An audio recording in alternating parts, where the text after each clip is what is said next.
ಕರ್ನಾಟಕದಲ್ಲಿ ಹಲವು ಥರದ ಸಾಹಿತ್ಯಿಕ ಸಾಂಸ್ಕೃತಿಕ ಸಂಘಟನೆಗಳಿವೆ.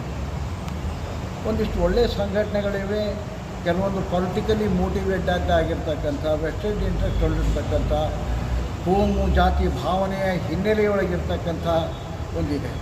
ಇನ್ನೊಂದು ನಾವು ಬಹಳ ನಿರೀಕ್ಷೆ ಇಟ್ಟಿರ್ತಕ್ಕಂಥ ಒಂದು ಬಂಡಾಯ ಪ್ರಕ್ರಿಯೆ ಏನಿತ್ತು ಸಾಹಿತ್ಯದೊಳಗೆ, ಅದು ಕೂಡ ಈಗ ಚದುರಿದಂತೆ ಕಾಣಿಸ್ತದೆ. ಅದ್ರ ಬಗ್ಗೆ ನನ್ನ ಆರೋಪಗಳಿಲ್ಲ.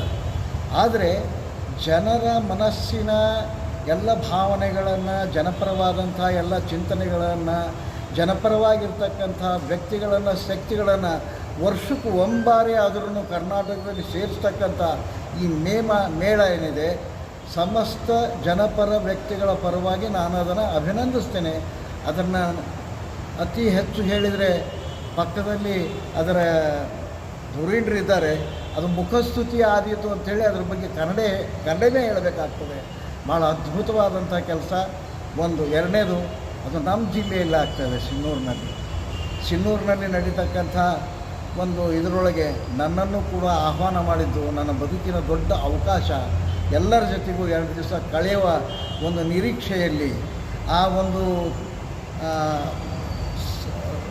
ಖುಷಿಯ ನಿರೀಕ್ಷೆಯಲ್ಲಿ ನಾನಿದ್ದೇನೆ. ನಾನು ನಿಜವಾಗಿಯೂ ಅಲ್ಲಿ ಹೋಗ್ತೀನಿ ಅನ್ನೋದೇ ನಾನು ರೋಮಾಂಚಿತನಾಗಿದ್ದೇನೆ. ನಾನು ಕರ್ನಾಟಕದ ಎಲ್ಲ ಅನೇಕ ಸ್ನೇಹಿತರು, ಸಾಹಿತಿಗಳು, ಚಿಂತಕರು, ವಿಶೇಷವಾಗಿ ನನ್ನ ಹಿರಿಯ ಗೆಳತಿಯ ಒಡನಾಡಿ SR ಹಿರೇಮಠ್ ಕೂಡ ಅಲ್ಲಿ ಬರ್ತಾ ಇದ್ದಾರೆ. ಅವ್ರ ಜೊತೆಗೆ ನಾನು 2 ದಿವಸ ಇರ್ತೀನಿ ಅನ್ನೋದು ನನ್ನ ಸೌಭಾಗ್ಯ ಅಂತ ನಾನು ಭಾವಿಸ್ತೇನೆ. Thank you very much.